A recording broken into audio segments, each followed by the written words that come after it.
Hello दोस्तों, स्वागत है आपका मेरे इस यूट्यूब चैनल पर। मैं आपके सामने लेकर आया हूँ एक बहुत ही इंपॉर्टेंट वीडियो जो कि रिलेटेड है डी एडिटर से। दोस्तों, नाम से ही पता चल रहा होगा ये वीडियो किस के बारे में है। तो ये डी एडिटर टॉपिक स्टार्ट करने से पहले मैं बता सकता हूँ कि मेरे वीडियो पे ऑलरेडी बहुत सारे वीडियो अपलोडेड हैं। आप चैनल पर जाके देख सकते हैं, जो कि प्लांट रिलेटेड वीडियो है। और ये डी एडिटर भी प्लांट रिलेटेड ही है, जो कि आपके आने वाले एग्जामों में बहुत ही हेल्पफुल होगा। तो चलिए स्टार्ट करते हैं ये वीडियो। डी एडिटर क्या है, इसका पर्पज़ क्या है, इसका यूज़ क्या है और ये इम्पोर्टेंस क्यों रखता है, तो ये सारी बातें इस वीडियो में जानेंगे। तो चलिए स्टार्ट करते हैं वीडियो, ठीक है। तो डी एडिटर का काम क्या है, सबसे पहले पर्पज़ जानते हैं। नाम से हमें दिख रहा है कि डी एरेटर मतलब यहाँ पे एयर को निकाला जा रहा है, ठीक है। तो इसका पर्पज़ क्या है, जो हमारा मेन पर्पज़ है वो है रिमूव डिजॉल्व गैस, ऑक्सीजन और अदर गैसेज, मतलब ऑक्सीजन, CO2 और जो भी अन्य डिजॉल्व गैसेज हैं जो वाटर में डिजॉल्व है, उनको हम डीएरेटर में रिमूव करते हैं, ठीक है। क्यों करते हैं, ठीक है, रीज़न क्या है। जो हमारी लाइन है, जिस लाइन से भी हमारा जो पानी जाएगा, ठीक है, उसमें कोरोजन होने के बहुत सारे चांसेज होते हैं, ठीक है, जो कि हमारे ट्यूब्स को, पाइप को, इक्विपमेंट्स को हार्मफुल करते हैं, मतलब कोरोजन के थ्रू उनकी जो लाइफ टाइम है उसको कम करते हैं, ठीक है। तो जो हमारा डीरेटर का काम है, ये मेनली यही है कि डिजॉल्व गैस को निकालना और हमारे इक्विपमेंट्स को सेफ करना, ठीक है। तो अगर हम डीरेटर में जो हमारा और डीएम वाटर यूज़ करते हैं, उसको हम डीएफडब्ल्यू बनाने के लिए हम डीएरेटर का यूज़ करते हैं, ठीक है। क्योंकि जो भी हमारा बॉयलर फीड वाटर होता है, उसमें जो कुछ पैरामीटर्स हमें मेंटेन करना होता है, ठीक है, जिसमें डिजॉल्व ऑक्सीजन नहीं होना चाहिए, CO2 नहीं होना चाहिए और अदर गैसेज नहीं होना चाहिए। तो इसी पर्पज़ के लिए हम डीरेटर का यूज़ करते हैं। तो चलिए आगे बढ़ते हैं वीडियो में। डीरेटर बेसिकली प्रिंसिपल पर किस वर्क पे करता है कि जब हम जो लिक्विड में डिज़ोल्व गैसेज़ है, अगर लिक्विड का टेम्परेचर हम बढ़ा दें, तो उसमें क्या होगा, गैस की सॉल्युबिलिटी घटती है, ठीक है। जिसके कारण क्या होगा, जो हमारा गैस की टेंडेंसी है हमेशा अपवर्ड डायरेक्शन में जाने की, मतलब ऊपर जाने की है। तो जब हम पानी का टेम्परेचर बढ़ाते हैं, तो जो डिज़ोल्व गैसेज़ है उसकी डेंसिटी कम हो जाएगी और वो ऊपर आकर पानी का साथ छोड़ देगी, ठीक है। जिसके कारण हमारा क्या है, जो पानी है वो गैस फ्री हो जाएगा। तो बेसिकली जो हमारा डीएरेटर है वो 2 मेथड से काम करता है, एक मैकेनिकली और एक केमिकली। तो पहले हम मैकेनिकली करते हैं, उसके बाद हम पानी को, मतलब डीएम वाटर को बॉयल फिट बनाने के लिए फिर केमिकली यूज़ करते हैं। तो चलिए आगे देखते हैं। पहले इसके हम ग्राफ को समझते हैं, ठीक है।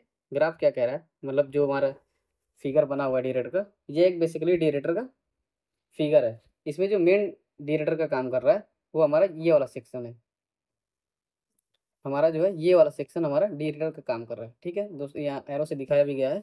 नीचे वाला पार्ट जो ये वाला सेक्शन है, ये हमारा एज ए सर्च टैंक या स्टोरेज टैंक का काम कर रहा है। मतलब जब भी हम ऐसा बनाते हैं, इसकी थोड़ी हाइट जो है वो ग्राउंड लेवल से ऊपर रखते हैं। क्यों रखते हैं, क्योंकि जो हमारा पंप है उसको प्रॉपर सक्शन हेड मिले, एनपीएसएच मिल सके, ठीक है। जो हमारा ये वाला सेक्शन है, ये हमेशा डीरेटर का काम करता है। मेनली हमारा जो डीरेशन का काम हो रहा है वो इसी सेक्शन में हो रहा है। कैसे हो रहा है बताते हैं। जब हमारा फीड वाटर है, जैसे हमारा लेवल कंट्रोल वाल के थ्रू हम उसको फीड देते हैं, क्योंकि हमें इसका एक लेवल भी मेंटेन करना होता है, ठीक है। तो इसमें जो feed water, fresh feed water, DM water और जो भी अन्य हमारे जो इक्विपमेंट से होकर आते हैं, उसको भी हम इसमें ऐड करते हैं। जैसे यहाँ कंडेंसेट लिखा है फ्रॉम हीट एक्सचेंजर से थ्रू, ठीक है। और टरबाइन कंडेंसर है, या तो हम डायरेक्ट भी दे सकते हैं और फीड लाइन में मिक्स करके भी देते हैं, ठीक है। जिसके कारण क्या होगा कि जो हमारे फीड जो टरबाइन कंडेंसर है वो भी काफ़ी, मतलब इक्विपमेंट के थ्रू और अन्य लाइनों से होकर आ रहा है, जिसके कारण उसमें मॉइस्चर आने के, मतलब ऑक्सीजन आने के चांसेस है। तो इसी कारण उसको हम फ्रेश वाटर के थ्रू ऐड करके हम परफोरेटेड ट्रे से हम और जो स्टीम है उससे कॉन्टैक्ट कराते हैं, ठीक है। इसमें हम स्टीम 2 जगह से देते हैं, ठीक है। एक तो हमारा ये वाला है जो कि नीचे से हमारा ऐसे-ऐसे, मतलब यहाँ पे स्पार्जर नोजल लगे होते हैं, ठीक है, जिससे कि हमारा जो स्टीम का स्प्रे होता रहता है और हमारा और ऊपर से वाटर का नोजल्स लगा होता है, ठीक है। ये सारे वाटर के नोजल्स हैं। तो यहाँ से इनका काउंटर कॉन्टैक्ट होता है, ठीक है। जिसके कारण क्या होता है कि जब लिक्विड ऊपर से आता है, मतलब पानी ऊपर से आता है नीचे, तो वो छोटे-छोटे ड्रॉपलेट्स में कन्वर्ट होता है और हमारा जो स्टीम है उसके कॉन्टैक्ट में आने से जो भी डिसॉल्व ऑक्सीजन और अदर गैसेज़ हैं, वो उसके थ्रू स्टीम के साथ ऊपर निकल जाते हैं और हमारा जो फ्रेश वाटर है वो नीचे आ जाता है, ठीक है। इस सेक्शन में जो भी सेपरेशन होता है उसको बोलते हैं मैकेनिकल सेपरेशन, ठीक है। तो जो स्टीम का दूसरा पार्ट है वो हम यहाँ नीचे से देते हैं। ये बेसिकली हमारा स्टार्टअप टाइम पे यूज़ होता है, ठीक है। क्योंकि जब इनिशियली हम पानी देते हैं तो उसका टेम्परेचर ज़्यादा होता नहीं है, जिसके कारण हमें यहाँ से पूरे मीडियम को हीट करना होता है और जो हमारे इसमें डिज़ोल्व गैसेज़ है उसको हम रिमूव करते हैं, ठीक है। तो बेसिकली यहाँ पे अभी यही फंडा हो रहा है। इसमें देख देख लेते हैं कौन कौन सा लाइन है, ठीक है। यहाँ पर जो है वो परफोरेटेड ट्रे जिसके थ्रू हमारा जो पानी आ रहा है वो ड्रॉपलेट्स में कन्वर्ट हो रहा है, ठीक है। स्टीम डिस्ट्रीब्यूटर है जो हमारी स्टीम को डिस्ट्रीब्यूट कर रहा है। जो हमारा डीएरेटर का प्रेशर है वो स्टीम के प्रेशर कंट्रोल वाल्व से कंट्रोल किया जाता है, ठीक है। और जो हमारा नीचे का हिस्सा है वो है सर्ज टैंक या स्टोरेज टैंक बोल सकते हैं, ठीक है। और जो हमारा ये एक लाइन है ये ओवरफ्लो है कि जब हमारा एक सर्टेन लेवल से, जैसे हम डेटर में लेवल मेंटेन करते हैं 70%, 80, 85, 90 तक, ठीक है। तो उसके अकॉर्डिंग जो हमारा अगर एबव जा रहा है 85 जा रहा है, 80 मान लीजिए हम 80 मेंटेन करें 85 जा रहा है, तो जो उसका ओवरफ्लो लाइन है उससे हमारा ओवरफ्लो होके नीचे आ जाएगा, ड्रेन मतलब हो जाएगा। और जो हमारा डीएरेटर का लेवल है वो मैक्सिमम लेवल मेंटेन रहेगा, ठीक है। तो ओवरफ्लो का काम यही है। जब हमारा डीएरेटर में लेवल कम होता है तो हम उसको एडिशनल वाटर ऐड करते हैं, क्योंकि अगर डीएरेटर में वाटर लेवल कम हो जाता है तो हमें जो हमारा बॉयलर है उसको बंद करने का भी प्रॉब्लम हो सकता है, या हमारा उसको फ्यूल कट करके ही सर्कुलेशन मेंटेन कर सकते हैं। लेकिन हमें वाटर लेवल हमेशा 70% से एबव ही रखना होता है, ठीक है। तो दोस्तों अगर यहाँ तक समझ आ गया तो बढ़ते हैं अगले आगे, ठीक है। इसमें देख लेते हैं और क्या क्या इक्विपमेंट्स है। इसमें जो वाटर लेवल गेज होते हैं ना वो दो कनेक्टेड होते हैं, एक लोअर लेवल एक हायर लेवल, ठीक है। इससे हमें क्या पता चलेगा कि जो हमारा हायर लेवल है यहाँ पे हायर लेवल इसमें कितनी अपर मतलब जितना मैक्सिमम लेवल होना चाहिए वो है कि नहीं। और लोअर लोअर में क्या होता है कि हमारा लोअर भी है अगर, तो उस कंडीशन में हमें क्या होगा, हमें और टॉप अप करने की ज़रूरत है। अगर उससे भी नीचे आ जा रहा है तो हमें बॉयलर को बंद करने का भी प्रॉब्लम क्रिएट हो सकता है, ठीक है।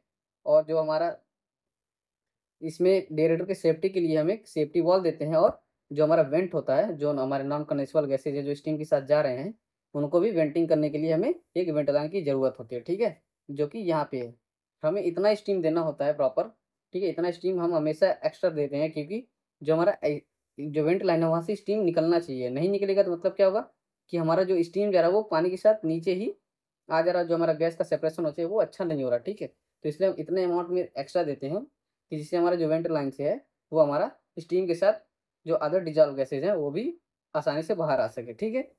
तो दोस्तों अगर यहाँ तक आपको समझ आ चुका है तो बढ़ते हैं आगे, ठीक है।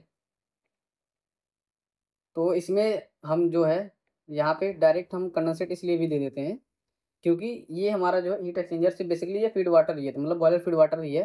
तो ज़्यादा दिक्कत होता नहीं है इसमें चांसेस आने के, क्योंकि इसमें जो है लीक के चांसेस नहीं होते। अगर लीक होता भी है तो पानी ही बाहर जाएगा, अंदर नहीं आएगा। इसलिए इसको हम डायरेक्ट भी दे देते हैं, ठीक है। और इसमें बहुत सारे बड़े फीड वाटर को बनाने के लिए हम कई सारे मेथड यूज़ करते हैं, जैसे मैकेनिकल हो गया, केमिकल हो गया, ठीक है। तो उसमें हम केमिकल डोज करके भी हम ये ऑक्सीजन की मात्रा घटाते हैं और जो हार्डनेस वगैरह उसको रिमूव करते हैं, पीएच मेंटेन वगैरह करते हैं, ठीक है। क्योंकि जो बॉयलर फीड वाटर का पीएच मेंटेन करना होता है हमें, वो हाई प्रेशर और लो प्रेशर टाइप बॉयलर होता है, ठीक है। उसमें हम उसके अकॉर्डिंग प्रेशर मेंटेन करते हैं। जो हमारा लो प्रेशर बॉयलर होता है उसमें हम पीएच मेंटेन करते हैं 9 दशमलव 9.5 टू 10.5 लो प्रेशर बॉयलर में, और हाई प्रेशर बॉयलर में मेंटेन करते हैं पीएच 9.4 टू 9.7, ठीक है। तो इतना अगर समझ में आ गया तो हम आगे बढ़ते हैं, ठीक है।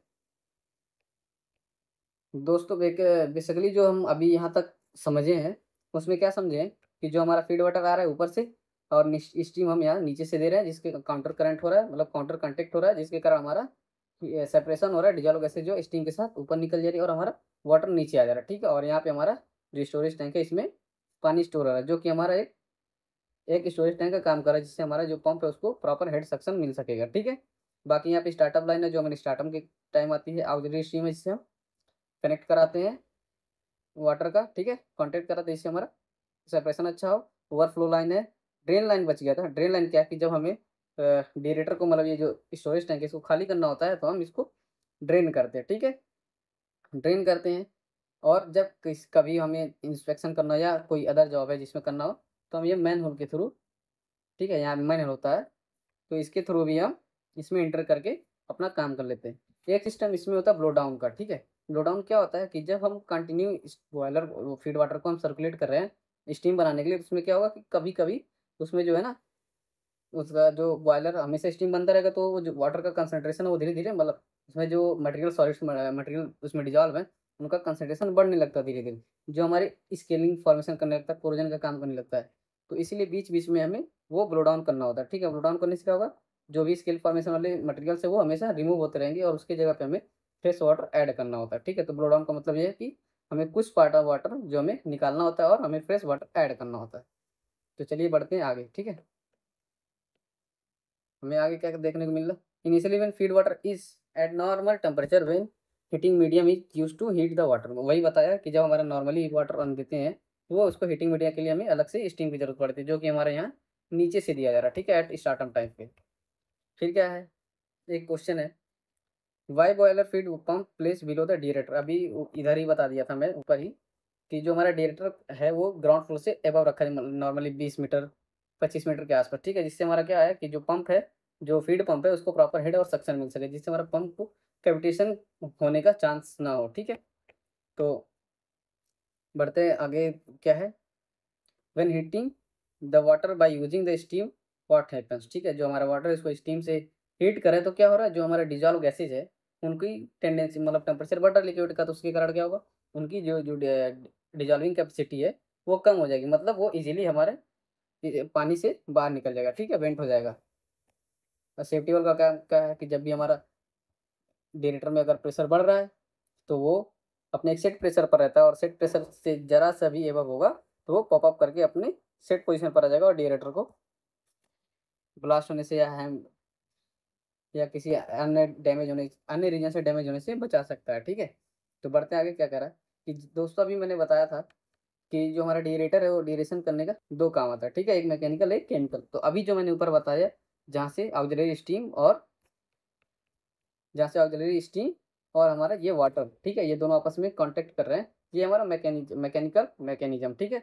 अब बढ़ते हैं केमिकल की तरफ। केमिकल क्या कह रहा है कि हम जो डीएम वाटर को ट्रीटमेंट करके वीएफडब्ल्यू वाटर बनाते हैं, उसमें क्या क्या केमिकल्स यूज होते हैं। पहला होता है ट्राई सोडियम फॉस्फेट, ठीक है, ये इसका केमिकल फार्मूला है, और दूसरा हाइड्रोजीन, ये इसका फार्मूला है, और तीसरा है मॉर्फोलिन, ये इसका फार्मूला, ठीक। इन तीनों केमिकल्स का यूज करके हम जो डीएम वाटर है उसको बीएफडब्ल्यू वाटर बनाते हैं, मतलब बॉयलर फीड वाटर बनाते हैं, ठीक है। इनका कुछ रीजन है यूज करने का। पहले देखते हैं फॉस्फेट ट्रीटमेंट, मतलब ये जो फॉस्फेट ट्रीटमेंट है, ये पहले हम यूज करते थे ऑक्सीजन को रिमूव करने के लिए, ठीक है, ऑक्सीजन को रिमूव करने के लिए किया जाता था। लेकिन इससे जो बनता था सोडियम सल्फेट, ये इसका जो स्लज बनता था ये थोड़ा हार्ड बनता था, ठीक है, जिसको हम निकाल सकते थे वो ब्लो डाउन करके। लेकिन ये थोड़ा हमारे नुकसानदायक है, क्योंकि इसको अगर कंटिन्यू हम ब्लो डाउन करेंगे तो हमारा फ्रेश वाटर जो फीड है उसका कंजप्शन बढ़ जाएगा, ठीक है, और हमारा जो भी केमिकल्स है उसका भी कंजप्शन बढ़ जाएगा। क्या होगा, देखिए क्या कह रहा है, for oxygen removal from boiler feedwater earlier used but using sodium sulphide in organic scavenger. Scavengers मतलब खत्म करने वाला, खाने वाला या सफाई करने वाला, ठीक है, खत्म करने वाला। तो इसीलिए अभी हम इसको ना यूज करके हम क्या यूज कर रहे हैं, ऑक्सीजन को रिमूव करने के लिए हाइड्रोजन, ठीक है। हाइड्रोजन यूज करने से हमें क्या होगा कि जो भी हमारा ऑक्सीजन है, डिजॉल्व ऑक्सीजन, उससे ये हाइड्रोजन रिएक्ट करके वाटर बनाता है और नाइट्रोजन गैस बनाता है, ठीक है, जो कि नाइट्रोजन हमारा हार्मफुल नहीं है वाटर के लिए या सिस्टम के लिए। तो जो ये हमारा उसका केमिकल रिएक्शन है, हाइड्रोजन का ऑक्सीजन के साथ नाइट्रोजन गैस बना रहा है और वाटर बना रहा है, ठीक है। जिसके कारण क्या होगा, हमारा वाटर की क्वांटिटी थोड़ा बढ़ेगी और हमारा जो नाइट्रोजन है वो एटमॉस्फेयर में चली जाएगी बिना किसी हार्मफुल के। लेकिन जो हमारा हाइड्रोजन है ना, ये सॉरी हाइड्रोजन है, उसका एक कंडीशन है। कंडीशन क्या है कि जब भी वो रिएक्ट करेगा, जो वाटर है हमारा, जो डीएम वाटर है, उसका टेम्परेचर होना चाहिए मोर देन 100 डिग्री सेंटीग्रेड, और जो वाटर का पीएच होना चाहिए वो हमेशा 7 से ऊपर होना चाहिए, ठीक है। इसीलिए जो हमारा डिएरेटर का वाटर है वो हमने दिखाया था फ़ारेनहाइट, मतलब 120-21 के आसपास, ठीक है, और प्रेशर 15 पीएसआई, मतलब अराउंड 1 केजी, ठीक है। यही रीज़न है वहाँ पे दिखाने का। तो जब भी हाइड्रोजन रिएक्ट करेगा तो हमेशा जो पानी का टेम्परेचर वो होगा 250 डिग्री फ़ारेनहाइट होगा, या 120 डिग्री से ज़्यादा होगा। नॉर्मली 100, मतलब 30 35 40 रखते हैं, ठीक है।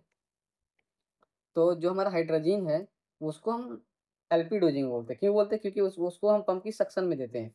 पंप की सक्शन में देने का यही मतलब है कि वो एलपी डोजिंग कहलाता है, ठीक है।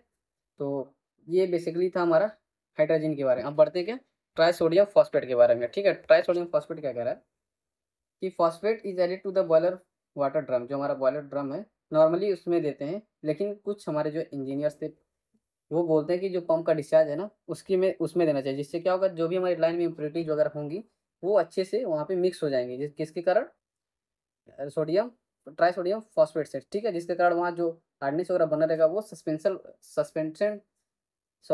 सस्पेंडेड फॉर्म में बना रहेगा, जिससे के कारण जो हमारे स्केल फॉर्मेशन का चांसेस कम हो जाएगा, ठीक है। तो ये क्या है, अभी टीएसपी जो है हाईली क्रॉस मतलब हाईली अल्कलाइन मटेरियल है।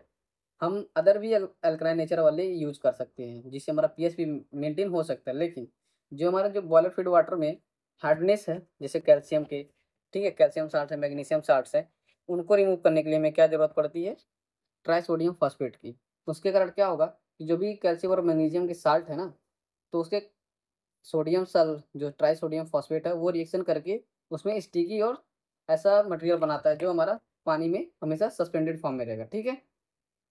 उसके कारण क्या होगा, जो हमारा कोरोजन का चांसेस है वो कम रहेगा, और हम उन सारे स्लज को हम ब्लो डाउन के थ्रू इजीली निकाल सकते हैं, ठीक है। जिसके कारण क्या होगा हमारा, जिसके कारण क्या होगा, जो हमारा कोरोजन के चांसेस है वो कम हो जाएगा, ठीक है। बेसिकली ये वही चीज लिखा है, phosphate reacts with calcium salts make a less sticky and non adherent sludge instead the of hard scale, मतलब जो है नॉन स्टिकी मतलब कम स्टिकी और एडहेरेंट बना मतलब दूसरे से को अट्रैक्ट करने वाला नहीं है, ठीक है। तो जिसको हम इजीली हम ब्लो डाउन करके आसानी से निकाल सकते हैं, जो कि सस्पेंडेड कंडीशन में रहता है, ठीक है। तो बेसिकली यही चीज़ बताया गया है जो इसमें लिखा हुआ है। अदर चीज़ देख लेते क्या है, at higher pH solubility of calcium carbonate increase, जब हमारा पीएच ज़्यादा रहेगा तो कैल्शियम जो कार्बोनेट है उसकी जो इनके सॉल्युबिलिटी है वो बढ़ जाती है, जिसके कारण हमारा जो नॉन कंडेंसेबल वो होता है ना, मतलब साल्ट जो है कैल्शियम के साथ और ज़्यादा बढ़ते जाते हैं। इस कारण भी हम जो है ट्राइसोडियम फॉस्फेट को इसमें ऐड करते हैं, जिसके कारण हमारा जो स्लज बनेगा इससे रिएक्शन करके कैल्शियम के सॉल्ट से रिएक्शन करके उसको सस्पेंडेड फॉर्म में ही रहेगा और हम उसको इजीली निकाल लेंगे, ठीक है। और जो हाई प्रेशर बॉयलर होता है उसमें फॉस्फेट ट्रीटमेंट जरूरी होता है, ठीक है। अदर चीज़ क्या लिखा है इसमें कि जब हम कैल्शियम और मैग्नीशियम के साथ प्रेजेंट है बॉयलर फीड वाटर में, उनको रिमूव करना बहुत ही ज़रूरी हो जाता है। क्यों हो जाता है, क्योंकि कंटिन्यूस एवापोरेशन हो रहा है जब वाटर का, तो उसमें साल्ट्स का इंक्रीजमेंट हो रहा है, मतलब जो उसका कंसंट्रेशन है वो बढ़ रहा है, जिसके कारण क्या कोरोजन के चांसेस और स्केल फॉर्मेशन के चांसेस बढ़ जाते हैं, ठीक है। तो अभी तक जहाँ तक यहाँ तक हमने देखा है, बेसिकली यही चीज़ बताया गया है कि जो हमारा हाइड्रोजन और टीएसपी क्यों यूज किया जाता है, ठीक है। जो टीएसपी है वो पीएच भी मेंटेन करता है, और हर जो कल कैल्शियम और मैग्नीशियम के साल्ट्स हैं उनको भी रिमूव करने में काम आता है, मतलब जो हार्ड स्केल बनेगा, ठीक है, हार्ड कोरोजन के स्केल के चांसेस जो कोरोजन होगा उसको कम करके हम इजीली उसको ब्लो डाउन के थ्रू निकाल सकते हैं, ठीक है। तो बढ़ते हैं आगे, अगला थर्ड केमिकल क्या है हमारा, मॉर्फोलिन। मॉर्फोलिन का काम क्या है कि पीएच इंक्रीज करता है बॉयलर फीड वाटर का, ठीक है। ये क्या करता है, पीएच बढ़ा देगा तो जो हमारा कोरोजिवनेस रहेगा वाटर में, जो भी कंपाउंड है उसमें वो कम हो जाएंगे, ठीक है, उनसे बचाता है, ठीक। ये टीडीएस इंक्रीज नहीं करता है, मतलब जो भी टोटल रिजर्व सॉलिड्स है उनकी जो हमारा क्वांटिटी बढ़ना चाहिए, इसको यूज मतलब इसको नहीं यूज करके वो इसको यूज करने से हम कम हो जाता है, ठीक है, मतलब बढ़ता नहीं है। ये एक न्यूट्रलाइजर का काम करता है एसिड कंपोनेंट से, ठीक है। और CO2 मतलब carbon dioxide present in steam and condensate, इसके थ्रू भी ये इजीली निकल जाते हैं, ठीक है। और जो मर्फोलिन है वो हमारा पानी में डिजॉल्व है, और क्या है कि ये भी एक लो प्रेशर डोजिंग है, मतलब हमारे पंप के सेक्शन में इसको भी दिया जाता है, ठीक है। तो अगर आपको वीडियो यहाँ तक समझ में आया हो, अगर अच्छा लगा हो तो चैनल को सब्सक्राइब करना ना भूलें, साथ ही साथ वीडियो को लाइक शेयर कमेंट जरूर करें। वीडियो के साथ बने रहने के लिए आप सभी का बहुत बहुत धन्यवाद। Thank you very much.